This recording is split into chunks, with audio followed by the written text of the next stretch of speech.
There's the links in the chat, so if we can just click the link. The video's not really important.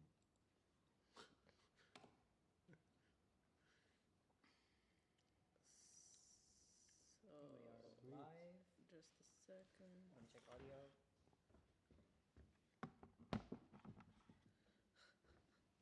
Why is it? Can you speak into the mic? Yeah. Hello, hello. No, the problem is, Joshua, just one thing. Why is the is showing the video? Delay, I don't have his. Yeah. Click on the video source. Yeah. And I can replace. Change the properties to Discord. Video source in properties. Yeah. Source Discord. Okay. All right. Do you? I will probably have to rejoin Discord because the screen disappeared for me. Okay. But we're live and the mic seems to be working. Okay, that's good. Perfect. Okay, let's go. You can start. Yeah, hi. So Haction Lab's a project I've been involved in for quite a few years, and I thought it was a useful thing to talk about how I ended up doing Haction Lab, but also like how I ended up here in Astral Ship, I suppose. So this is a bit like a retrospective on my life to a certain extent and what's been involved in it. So let me see if I can click the right thing. Oh, I'm looking at that at the moment. Right. Okay, so here's the plan about the talk. I'm going to talk about lean, as in lean software development or lean everything like that. That doesn't really make any sense because the slide came from something else, but if you replace TTFSC with Astral Ship, then it will make sense. All right. I want to assess, the reason I want to talk about lean is I want to talk about how lean Haction Lab as a social project has been. And so I'm trying to assess the project. And I also want to share some of my favourite books with you as I go, and can answer questions, debate stuff afterwards. So first of all, here's my first favourite book that I want to share, which is called The Forever War by Joe Haldeman, which is probably one of the best books ever written, really. It's brilliant. So if you haven't read it, I can recommend it. You like sci-fi? It's really good. And talking about time and our relationship with time, this is a great book. Deals with it. So let's look at lean. It was originally a manufacturing method, and the idea of it is to minimise waste in a process. That's the point, really. Waste is something that would be defined as stuff that's partially done. So if you had a production line of cars and the car was sitting there waiting, you did all of the manufacturing of the cars, but it needs its headlights, and it takes like 3 months to get the headlights, and the car's just sitting there waiting for the headlights, and that's waste, really. It's not very good because you put effort in and you're not selling your cars. There's the idea of lean startup, which is use hypothesis-driven experimentation and iterative releases and validated learning to sort of develop what you're doing. And there's a concept of lean software development, which some of you may know of if you've read about lean and all that kind of stuff. Great. Okay, so there's this book, and these are the kind of things you do that it says you should do in lean, which is you eliminate the waste in the system, you have a focus on amplifying learning, you make decisions as late as possible, you try and deliver things as fast as possible, you make sure everyone's empowered, you build the integrity in the system into it, and you try and have a picture of the whole of the system. So those are kind of principles of lean. So now we're going to go back to Mike and his life. So in the beginning, I had a ZX81 years ago, and this is another one of my favourite books. That's brilliant. It's such a brilliant book, the ZX81 Basic Programming Manual. To learn programming. I thought it was great, or just to get into computers at the time. You can kind of see that thing, right, there's the machine, It's got a gel keyboard. It's got 1K of RAM. Look at the cover of the book, though. How exciting is that? It looks like sort of, Blade Runner or something, doesn't it? Yeah. It's like, with that computer, you can visualize that kind of future. Amazing. And then I kind of use some other computers. Here's a sort of selection of them.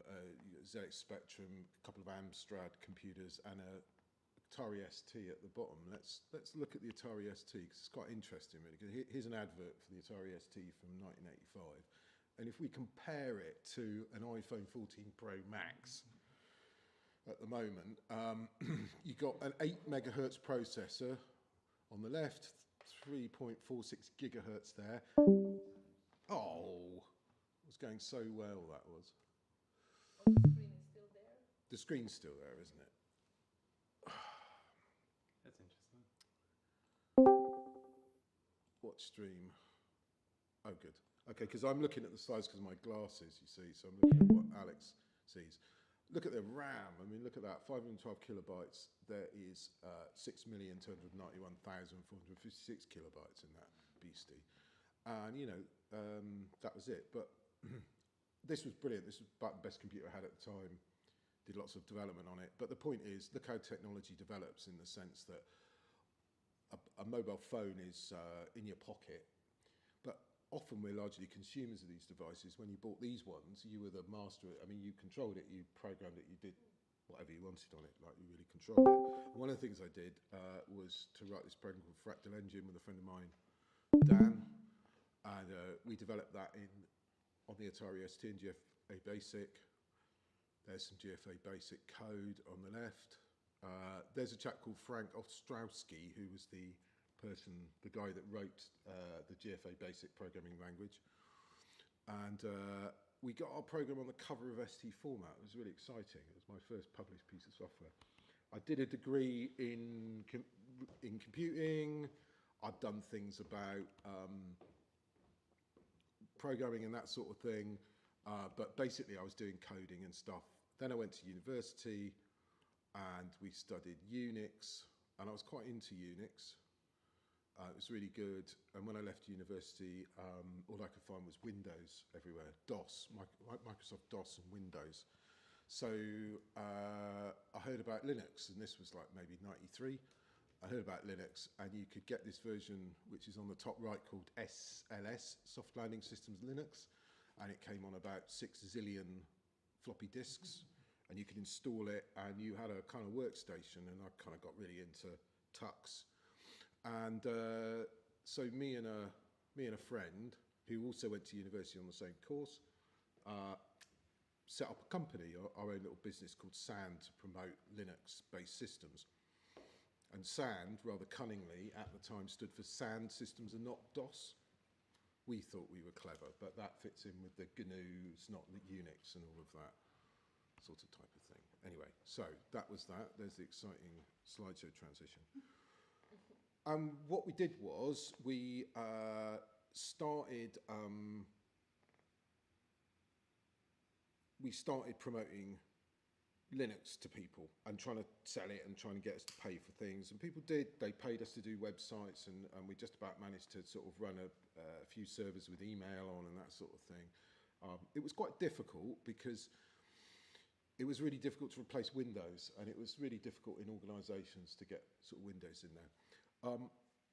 Meanwhile, my friend Ian, and this is him on the bottom right-hand corner with the blue T-shirt on, was also a New Age traveller at the time and lived in a bus, in Portugal, whilst we were working promoting Linux.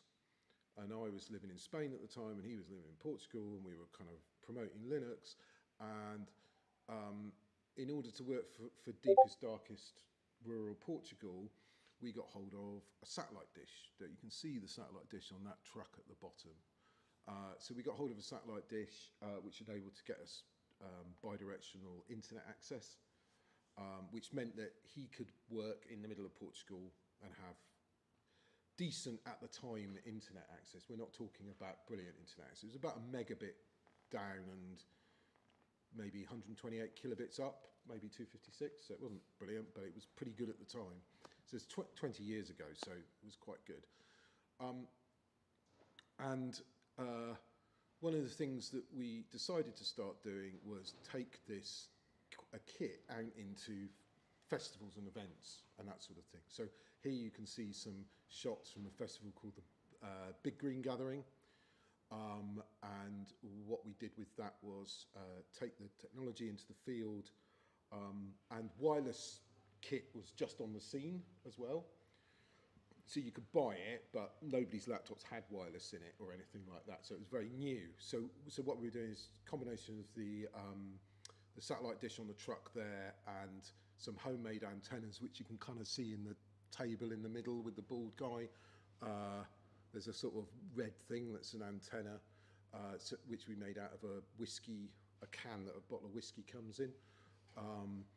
And we do things like that and offer sort of free internet access. And then we were, on the top right, we were experimenting with pedal-powered sort of internet, i.e. you have to pedal to power the laptop and that sort of thing to make people think about this kind of power consumption and all that kind of thing.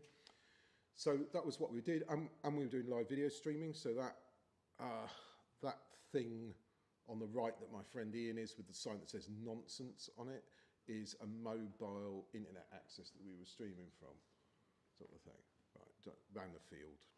So we were doing that. That was quite good fun. In the meantime, and this is what the video is about really, we also got involved, I was living in Spain at the time, and I got involved with a group called Hackitectura. And Hackitectura probably existed from about 2001 to maybe 2007, 2008. And it was a Spanish project looking at combination of hacking and architecture in a way. So it's like creating alternative realities using technology you hack together. That was the kind of concept of Hackitectura. We had a number of events, two of them, for example. One was called La Multitud Conectada, which is the connected multitudes that we did. And another one was called Fadayat. And Fadayat was like, we got loads of people together and we did a wireless link across the Strait of Gibraltar and connected up like some people in Tarifa with our labs in Tangiers. No, hang on, Tarifa and Tangiers. Yeah, exactly. We connected Tarifa and Tangiers up. So we're sort of involved in this world of, working in hack labs, very similar to this, streaming, and the wireless and sort of getting connectivity where people couldn't get connectivity. I mean, it's very different now. Things have changed because everyone's got mobile phones, there's masts everywhere. But in that day and age, there wasn't really a lot of internet access around. So you can see, again, we've got a van, our trademark was a van with a satellite dish on it and another whiskey tin on a stick to get internet access. And that's my colleague Dave in the front with the whiskey tin, and I'm sort of next to the guy with the hat on it somewhere. It's a small photo, but anyway.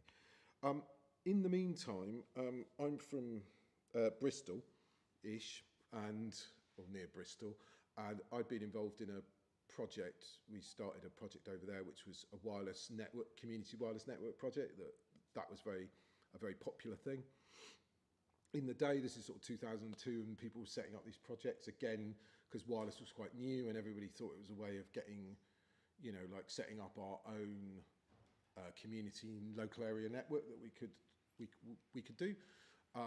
So Bristol Wireless existed in Bristol, and we had communications across different buildings. We started off initially trying to connect houses up, but ended up connecting up mainly sort of community centres and art centres so that we could do communication connectivity, like get internet access into community centres or do live streaming. We did a couple of events where we live streamed across venues. So you could be in one venue and watch it in another venue over the wireless network. Again, like a lot of this stuff is a lot easier now, as we're seeing using Discord, than it was then, because you have to set up all the stuff yourself, really.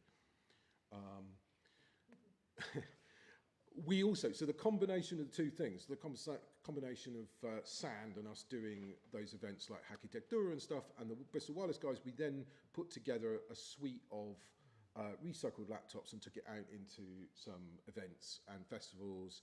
We also did some government events and that sort of thing as well, where basically we had a suite of 20 computers that were fairly low powered, and we could take them out into somewhere else and run an internet cafe with them. So you can see there's some kids, you know, there on really old laptops. So that was good. So that was that. And then that came together. Then there is a sort of activism element to this as well. So Indie Media was an independent media organisation and website that covered lots of large mobilisations in the 90s to 2000s. So it was like the large G8 summits and anti-World Bank demonstrations and things like that went on up until maybe about 2006, maybe a bit later. Indie Media was a main outlet from it, and it was at one point it was said to be the largest anarchist-run, non-hierarchical organisation ever, basically, because it was kind of worldwide, and there were independent news websites where people could publish their own stories from the streets on these websites and have them curated by editorial teams. So again, there was another sort of further combination of Bristol Wireless Sound, and I was quite involved in Indie Media to sort of bring that into when there was a, so this I think is up near, what's that place called? Not Shipley, where Drax is. Where Drax, what's that called? Oh, okay, Selby. So that's up in Yorkshire. There was a big demonstration about a coal-fired power station, and we went up there and provided like internet access so that all the people, all the activists that were there, all the climate activists could communicate their stories back to the world and also find out what was going on. And you can see, you know, it's quite rustic. We've got the satellite dish on some hay bale, straw bales at that point. So we were sort of involved in all those things. It was a really kind of interesting time and quite exciting. It still predates smartphones, really, and 3G and stuff like that. So it was kind of really the only way we could get the communications into the field at that point. Right, so one of the problems we had with this, as we were going on is, we did a number of events in the UK. There were these events called Climate Camp, and there were several of them that were run, and we wanted to do all these workshops all the time. But what we found was, quite often we'd be in a situation where there were a lot of really stressed out people surrounded by a lot of really stressed out police, and it wasn't a very conducive environment to sharing knowledge and learning and everything like that. And we're a bit dissatisfied about that. So the idea of Action Lab came from that. So we basically said, let's create a separate space where we can share and learn and improve what we do at the mobilisations or when we're in that kind of thing. But let's have a space where we're not surrounded by lots of people who haven't had enough sleep and have been on lentils for days and are really stressed because they're trying to save the planet and the police hate them. And then the police are really stressed as well. But they probably had other things other than lentils, obviously. Anyway, so the idea of Action Lab was a space for collaboration, somewhere we could self-organise, to learn new skills, to grow networks and meet people and make friends, and as I said, a space not surrounded by paranoid activists and surrounded by police. And yeah, it was an opportunity to drink cider, which must be said, Bristol Wireless was a Somerset-based organisation, and cider was quite important to reception, basically. Anyway, so we did first one in 2008. We got about 22 people together in a barn up a hill in the Wye Valley, and got together and, you know, much like this, sort of hacked together amongst the straw and the debris of this barn in this, it's like a farm co-op up in the Wye Valley.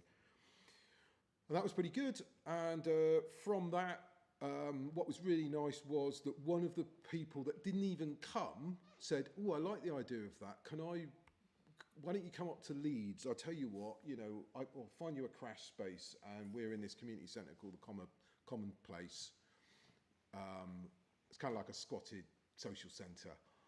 And there was some guys from Northern Indie Media, which was an indie media site that existed, and they sort of said, come up and do it. And that actually turned into what was basically just a one-off event that we thought, oh, we'll do this, into something that carried on from there on, because if someone else hadn't showed interest and said, why don't you come and do it, you would have thought, okay, well, that was nice, we had a nice time, but, you know, you do a thing, that's the thing, you know.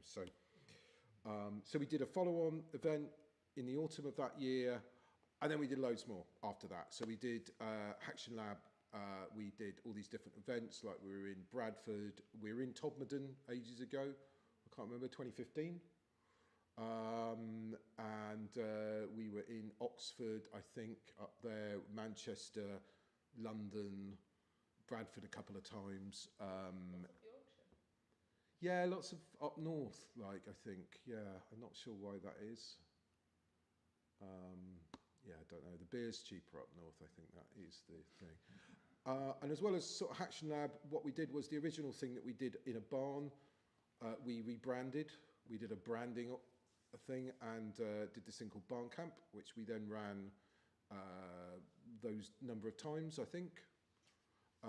So we did it every year for a few years. For about 4 years, we did it every year, and then every other year because it was a bit much every year. So we did these events. There's a link there down the bottom for people that like old-fashioned web links where you can actually read how that was put together. So we ran this event, and it was good. It went from those 22 people. You know, we had busier and less busy events. Went from 22 people. One year we had about 120 at the event, which is kind of quite a lot for a small event. And it was big enough because I think, you know, we managed to cater for 120 people. There was camping. But if you got any bigger than that, you'd start to have to do it really formally and probably get licensing and everything like that. And it was subsidised as well. One of the things we did with it was we subsidised it, and we sold cider to people to subsidise the event. Basically, that is how we made it work. That was that. Out of that, we had a couple of side projects. There was tech tools for activists on Network 23. I've probably got some slides on that. I'll whiz through them. Network 23, it looks a bit different from that now. It's basically just a WordPress multi-site installation where we were hosting websites for social movements and activist groups and stuff who wanted, mainly UK-based, that wanted hosting that wasn't in the UK, so that they were a bit protected from takedown orders and that sort of thing. So we did that. That's still going. I think, I mean, in total, we've had over 600-700 sites on it, but to be honest, most of them are moribund. But we probably have about 70 or 80 still running on the WordPress platform. So that's that. And then we also came up with this idea, because what we wanted to do is get people to be interested in things such as, you know, like encryption and understanding technology to the point that they use it wisely. Because what we realised was that we worked with loads of people that were like social activists or climate activists, and they just used to send plain text emails to people and each other, and they'd have a USB stick with unencrypted stuff about their plans to shut down a power station. And it was like, hey guys, you know, that's actually criminal activity, and you need to do something with your data to protect it, and you need to find a way of communicating. So we wrote this little booklet that we handed out, and again, back in the day, and maybe this is now, I don't know, like 10, 12 years ago, and it was still felt that actually a booklet that we could give to people was more use, and people would read it more than a website. So we produced this booklet, and we wrote these stories, such as that one, which I'll read out, which is Maria and her affinity group want to take action against a weapons factory near her home. She uses her home computer to do some research, including reading all the websites that describe the factory and downloading some satellite images. After careful preparation, they get to the factory and spray some messages on the walls and then leave without getting caught. Next day, Maria has a door broken down by the police, who viciously demand that her housemates tell them who uses which computer. 6 months later, her affinity group are bringing food parcels in prison to her. So what we were, it's a bit silly really, but what we were trying to do is scare people into going, like, just look after what you're doing and communicate a bit more sensibly. So that was that. And we did some outreach. We went to some of the anarchist book fairs. That's the London Anarchist Book Fair there. We went to other activist gatherings and various festivals and, you know, different things, and did talks and gave out that booklet to people. And we ran some spaces like that. There was a space we were going to run at an event that sadly got cancelled, but, you know, we were very much like this, really, having a schedule of people talking about different things. You can sort of see there's kind of Creative Commons stuff. There's, this is 2009, isn't it? So, you know, how to make a 5-minute video reportage and stuff. So there was very much in that whole media activism and using technology for, you know, to try and change the world, I suppose. Run your own internet radio show, that sort of thing. So all that kind of stuff. You can tell it's 13 years ago. It's got free internet access for kids as one of the sessions. Yeah, free internet access for kids. Yeah. For hippie kids, mainly. So, sorry, this is a bit of an aside slide, which is a bit daft, really. So I should have taken it out. There's lots of words in English that have been brought into English twice. Once, like, years ago, and then, you know, like 1400s, and then again in the kind of Renaissance period. So, like, hostel, paste. This is the first time we brought the word into English. We had hostel, paste, feast, chief, castle, petty, ticket, liquor, troop. And then the second time we brought them in, they came in as hotel, pâté, fête, chef, chateau, petite, etiquette, liqueur, and troupe, as in the difference being the one on the left is a group of guys with guns and uniforms, and the one on the right are people in, like, dancing skirts and garters and things like that, aren't they? So that was that. Anyway, so was Haction Lab lean? Was this whole idea to do these things? Did we manage to do all of that? So, oh, that's a brilliant book, that one. That's nearly as good as the ZX Basic one. It's brilliant. For a programmer, it's just an amazing book, that. Okay, eliminated waste. Did we eliminate waste? So, we didn't do too badly. We used a lot of biodegradable cornstarch pint glasses over the years, which we used to serve the cider in. So that was quite good. But what we did was we cut out a lot of ministry stuff by not having a licensed event. Like, this isn't a licensed event. And not having too much admin overhead by trying to keep it really simple, and also fighting against, like, every year we do it, and a lot of people go, no, let's make it bigger, let's get a bigger venue, let's make it even bigger. And it's like, well, that actually comes with more work and more complications. So by pushing back against that, we kept it sustainable, really. We made it an unconference event, so we didn't do very little programming in advance, and so people could just sort of set their agenda and talk about it. And we generally ejected ideas, especially me, that would make the production harder. So people would say, I've got a really good idea, let's have a table football tournament. And I was like, brilliant. And they say, great, yes, can you get a table football table? And it was like, no, because that just makes it harder. If you want to turn up and bring a table football table and do it, then great. So you know, keep it simple. You know, don't do too much upfront planning, and which I'm talking to the converted here, Alex, aren't I? And reject ideas that make it more complicated. If someone wants to come and do a circus act here, maybe that's going to make life more complicated. Maybe it'll be fun, I don't know. Amplified learning, so it was all about learning. The main focus was on the workshops and the talks, but the conversations in between are really good. And also one of the things was it's like involving people in helping to make the event happen, like the site setup, so people are not just coming to talk and learn about their new JavaScript framework or whatever it is. It's also, you might actually learn how to put a marquee up, or how to build some toilets, or how to repair the sink, or something like that, you know. Install the shower. Or insert the shower, yeah, curtain or whatever, you know. And yeah, maybe the planning, the organisation wasn't decentralised enough. It still ended up a little bit I was kind of too in control of it sometimes, and so it was still a bit of a benevolent dictatorship, really. But I learned a lot, I certainly did.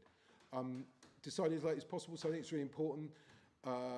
Open space format events, when you came to it, I mean, you've got the same thing going on here. We were just doing it on a board with cards and stuff, but work out the agenda, work out what people want to talk about and what people are interested in there. You know,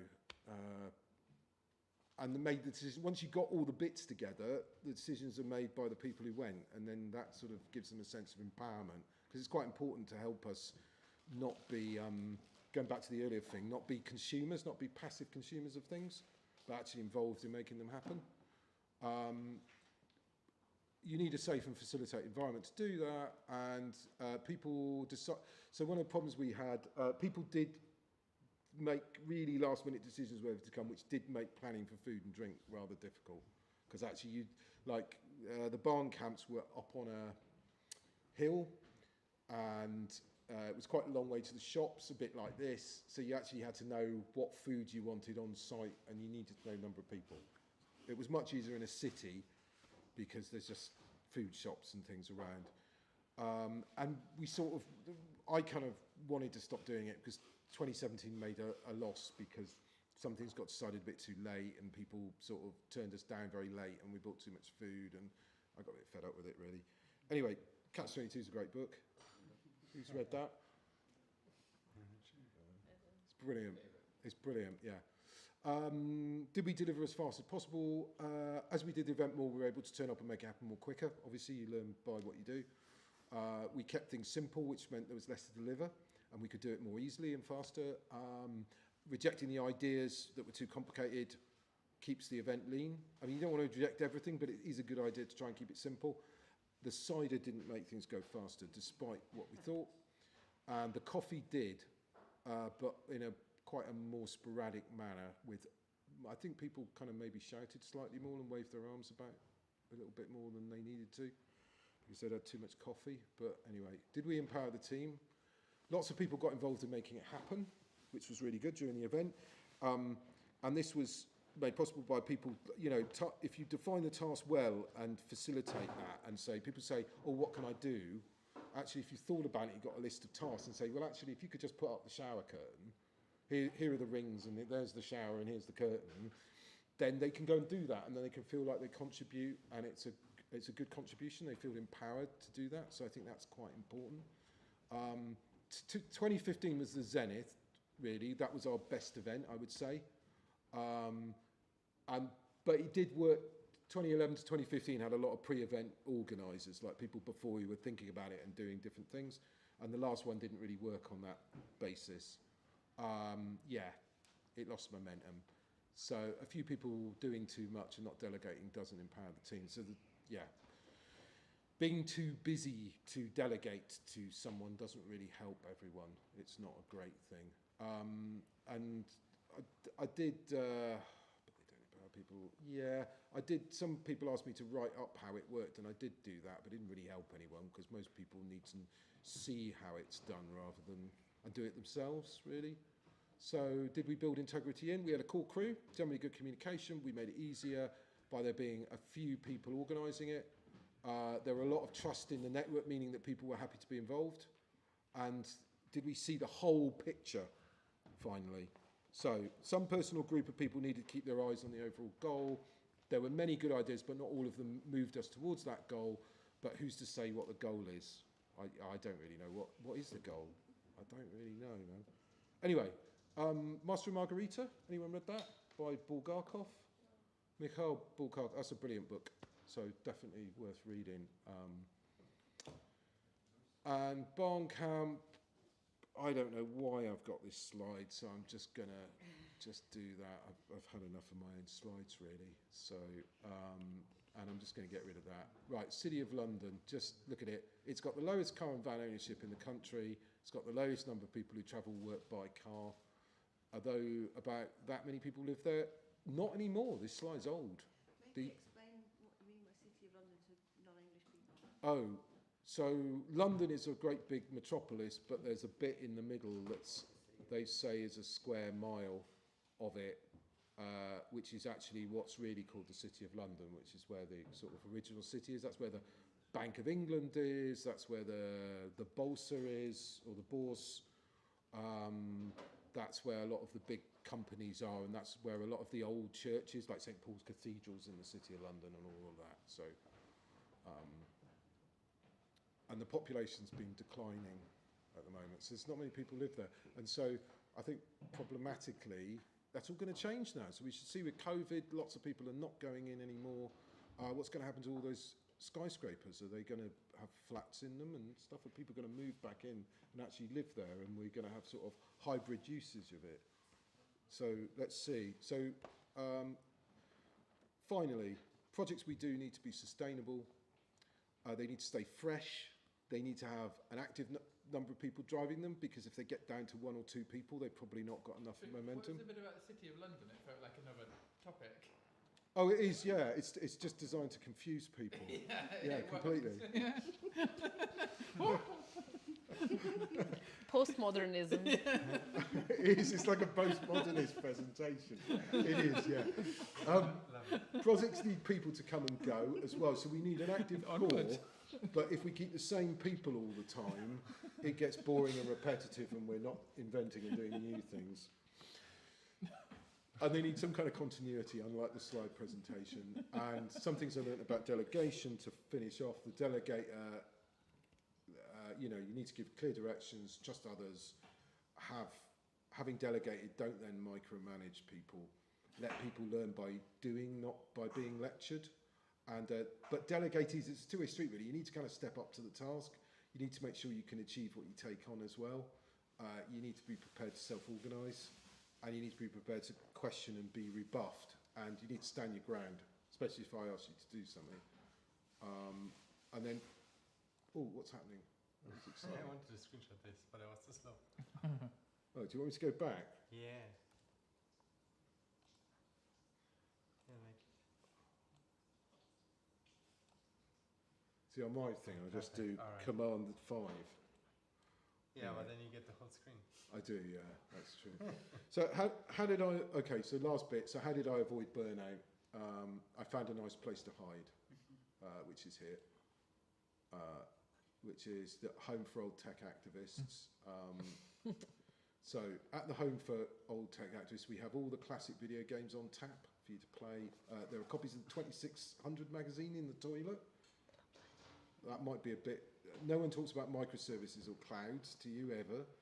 Computers have lots of flashing lights on them, which is what you want. No one tweets about anything. There are no loud bangs or popping sounds. Police are nice and help people to cross the road. And no one is watching you because no one actually cares at all, really. And Life for Users Manual. Has anyone read that? That's another brilliant book. Can recommend that. And The Clean Coder, I think, is a really good book about if you're a programmer, having the right attitude to programming.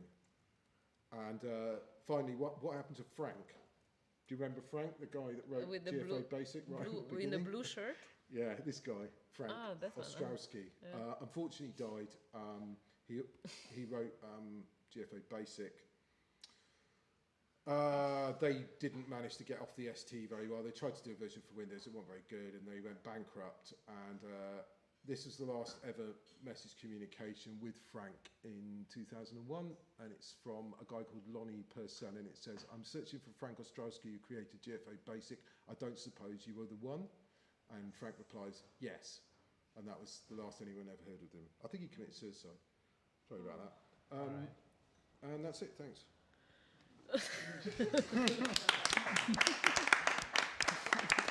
Yeah. This is brilliant. I haven't seen a talk like that with this kind of. I like it. It's awesome. It's really cool. It's like literature a little bit. Yeah. I see Yeah, you read yeah, a lot, so okay. you have this inspiration. You can. Yeah, my mind's not always on the topic all the time. But honestly, this is also how our minds work, don't they? Just Yes, jump they do like. work like that. Yeah, exactly. So it totally matches. Yeah. Any questions? Or thoughts or anything? Or? I mean, it seems like it was really like a big movement, and things Yeah. were going on. Like, why did it stop? Like you said, okay, you didn't manage to delegate enough, and you managed to avoid the burnout, obviously. Yeah. But I mean, it is still going. It is still going. I mean, Just you the can. I barn mean, camp one. we stopped the barn camp stuff, but it is. Yeah. Sorry. No, I was just interrupting. The question was aimed at you, I know. so basically, the things you set things up and they are running, but they don't need you necessarily, so they operate. Yeah. So I think the problem with these projects is, and we go. I mean, maybe we go back to the conversation about money, is that they do take time and effort, and all this stuff was done voluntarily. You know, and people were turning up and sharing projects that they were already working on without getting paid for quite often. And it would become a source of other things. So we did that thing like that booklet, we did the hosting people's websites, and that's all suddenly again like another project. So it's just like a work generation scheme. So I think people just got a bit, you know, at the end of the day, that's not always sustainable for a very, very long time, and things lose their people lose their enthusiasm. So you know, you have a certain amount of like enthusiasm, but you maybe then. So Amwood Barn Camp it was quite an organising event, but two of the key people moved to Spain and had a baby, and someone else went off and did this, and then someone wasn't available, and you lose that momentum. Yeah, it's like a follow-on question, really. Like, given all of the wisdom contained within those experiences, what would you do like now in 2022, or what would you advise for people with the same spirit to like go forward with maybe not hitting some of those scenarios you're talking about? I don't know whether that is. I don't know. Okay, so I think. On one sense, I think from the delegation point of view is to try and build up a network that has enough people involved in it and is distributed enough that any group of them could step up and organise something or keep it going. So there's enough sort of distribution of that. But so far, what I've observed in life is every dog has its day at a certain extent, and something new comes along and people are like, oh, that's new. So I'm not sure. What I'm thinking is like maybe this is a success what you accomplished. Maybe the thing that it wasn't captured by any, you know, like a money thing, or that it didn't turn into some business is how it should be, and it did its purpose when it needed, and maybe that's how organizations should work. Yeah. You want to say? Yeah, I think I disagree. Like in my hometown in Bath, there was a project called the Bath Arts Workshop that did lots of very interesting things in the, I don't know, 60s, 70s, and it sort of petered out over time. And I think a lot of the gains that they made got captured by capitalism, basically, because it couldn't reproduce itself. Like, there was a certain set of people, and when that set of people dwindled down and went off and did other things, the whole movement also went away. Yeah. And the benefits that movement made were captured elsewhere. And so, to me, this seemed really critical now to, like, sort of have a movement that can reproduce itself. So... yeah, that's what I'd like, because if it can't reproduce itself, I think there's a capture process, and especially with, say, art, creative stuff, is the gentrification process, like where the artists move into a dilapidated place, do it up and make it nice, and eventually it ends up being capitalized. And I think the same thing happens in other cultural movements. Yeah, I mean, so I think there's a deliberate thing in the barn camp thing to kind of go to recognise that and say a couple of things are happening. Number one is people are changing, and maybe we're getting less people, and maybe actually we need to take a step back and consider something, but also to resist against that thing, to grow it and grow it and grow it, which leads into more money and stuff, because we always wanted to make it sustainable as well, so that people could come and they might spend no more than £50 to attend, because you've got to travel there as well. And so we wanted to make it accessible to people that weren't necessarily working, you know. And I think it is successful because you sort of say, well, we've done this, and it's really quite successful to say, actually, we've done it, and that's enough of that, and let someone else do something, you know, and that's perfectly all right. And we did do that thing in Todmorden in June, and that was really great. It's great to see you lot come, and maybe sometimes you've got to let you make it stop something for a while and let the water run under the bridge and sort of go reflect on it. And then maybe come back when things have moved on a bit more, because otherwise things can become, I think with Barncamp, we kept it going. It would have been the same thing, the same people, and slightly fewer people every year, and it would have just run out of steam, you know. And so sometimes I think it's good to stop and go, that was great, and it served its purpose, but it's time to maybe do something else. Yeah, the question I want to ask is kind of more directed at you. Because you mentioned that like it's kind of important to have like some degree of like replicability and some degree of like survivability or in these sorts of initiatives, and if you don't, then like you kind of lose out on something. But on the other hand, like you also mentioned that like if you don't, then it gets captured by capital. And what kind of came to my mind is like, is there a way to have that kind of replicability without having some degree of capital involved in that process to make sure that like any new initiatives trying to achieve the same goals actually survive? Yeah, I think it's a good point, because where my mind goes is I'm sort of, whenever anything has the word capital in it, I'm allergic to it. Like, I don't want to deal with that. And some people I know try and go into like regenerative capital and like try and bring capital into the equation to help use that as a force to keep things going. And I remain really like, and maybe my reaction is the problem there, where because I can't accept that it might need this wider infrastructure to continue something. So yeah, I don't like, to me it's this big mystery, and if we don't solve it, we're fucked, because it, like, you get these really nice things happen all the time, constantly super nice people get together and they talk about super nice things all the time, and then when that energy of the actual people, like that specific set of people, goes away, we get left with nothing at the end, and we're back into like our surroundings. And so it's sort of, to me, how to take the nice things and build them into perpetual infrastructure that can regenerate itself down the generations, not tied to specific people.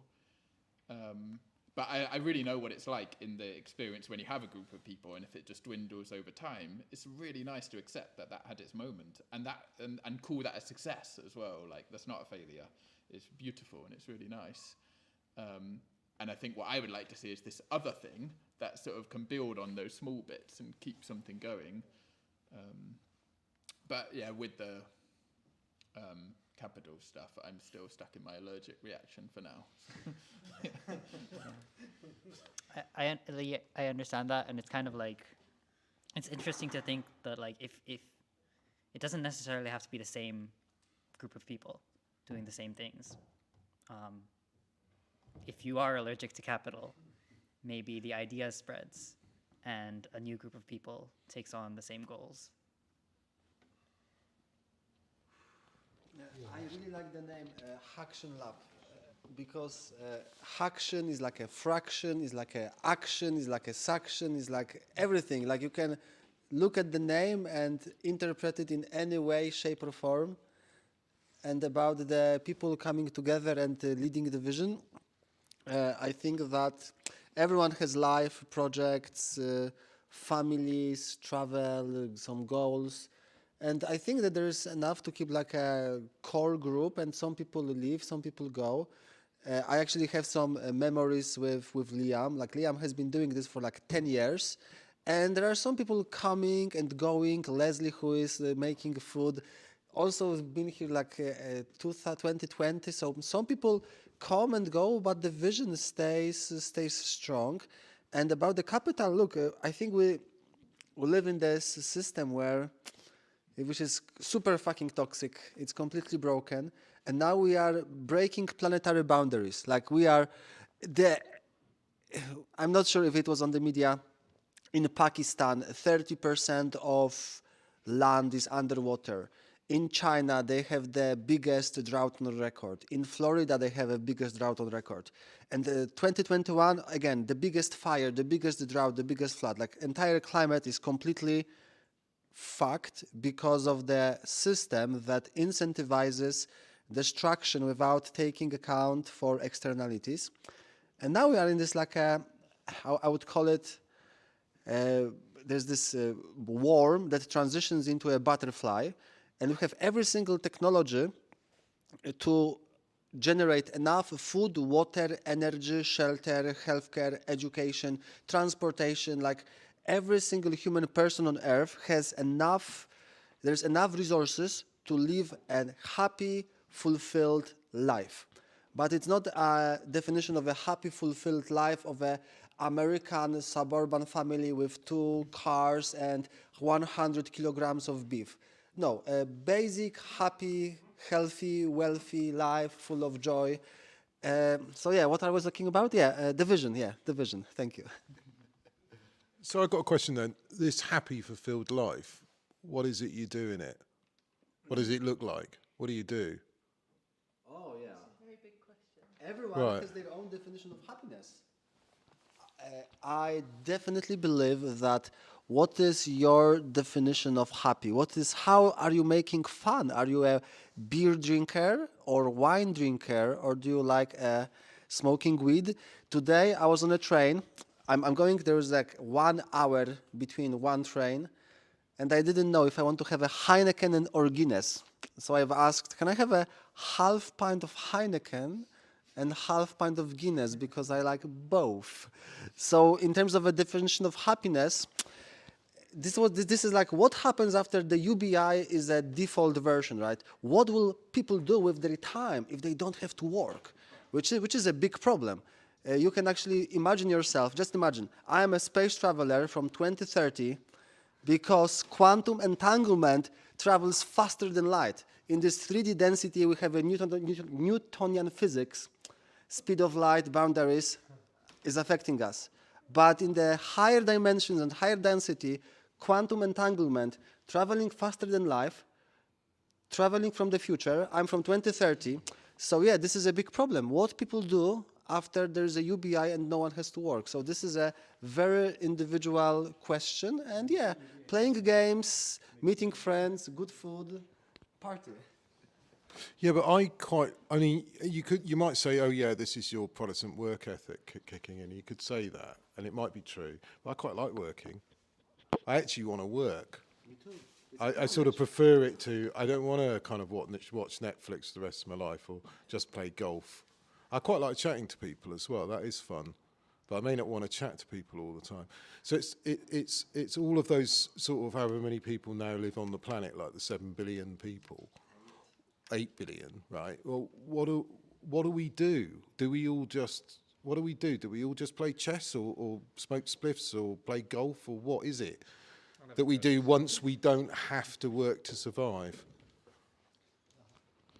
So the UBI question, I mean, if everyone had UBI, well, we haven't changed the global economic system there, so that's actually just a fantasy. We're still fucked.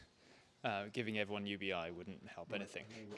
Being in the matrix wouldn't really help anything. But I think the question is, if we get to the utopian world where we've solved all the problems, what do we do then? Is that the question? Or is it, because first of all, what do we do is we have to get there. Until we get there, there's a lot of walk to be walked. I just wondered, because you sort of said we've got enough, everyone on the planet could have somewhere to live and all those sorts of things, and then find happiness. And I want to know what that looks like in a society of animals whose basic function is to have an activity to survive. And if you actually change that sketch what does that look like? Is that going to bring happiness to people? I have a one principle of problem solving. I'm not solving problems that haven't occurred yet.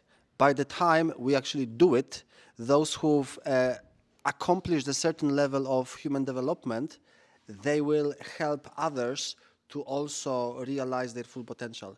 So I see that there will be, I would say, first there will be a solar punk, crypto hippies who actually don't have to work, and they will put the entire societal infrastructure for the rest of us. And they can spend their whole lives at Burning Man Festival, can't they? If you see what I mean, like those solar punk hippie, crypto hippies. Like,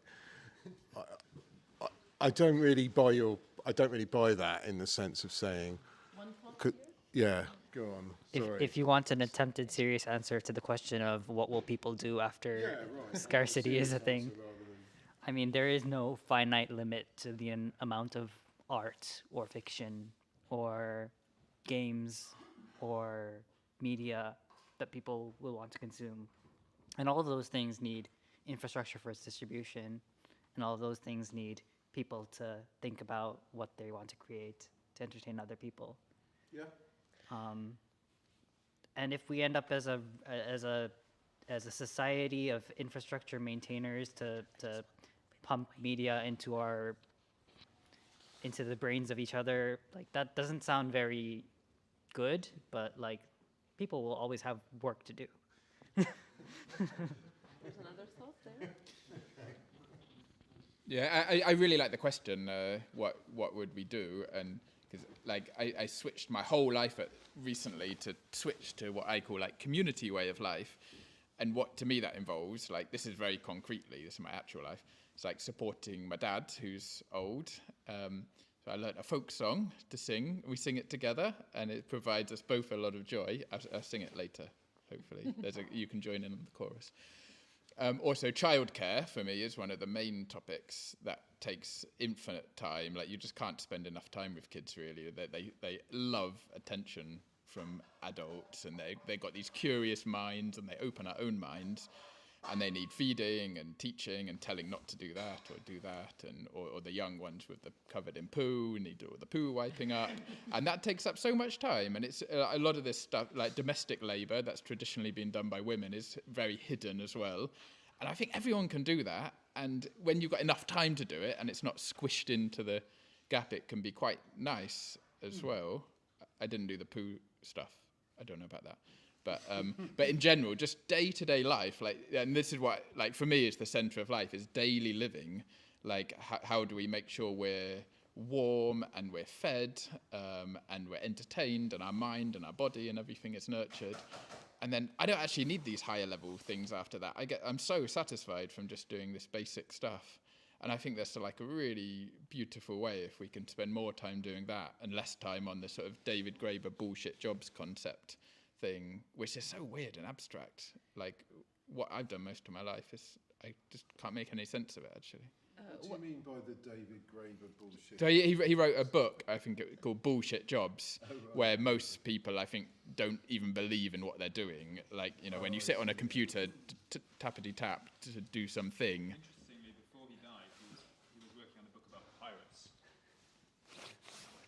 One question. No, but someone else has published something. One question, just like to understand the context. Are we talking about, like, why are we organizing these things, and what are the goals that we are trying to achieve with these things, or are we just generally? I think we've gone off into what is the point of humanity?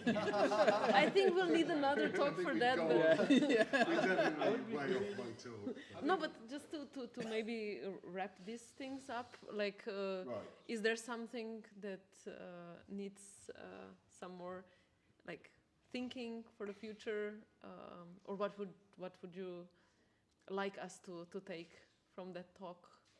Read those books with this leisure time you've got. Once you get your UBI, read those books or something else. Cool. Yeah. Do we? I mean, we can continue streaming and discussing, but otherwise we can finish this talk and then just have.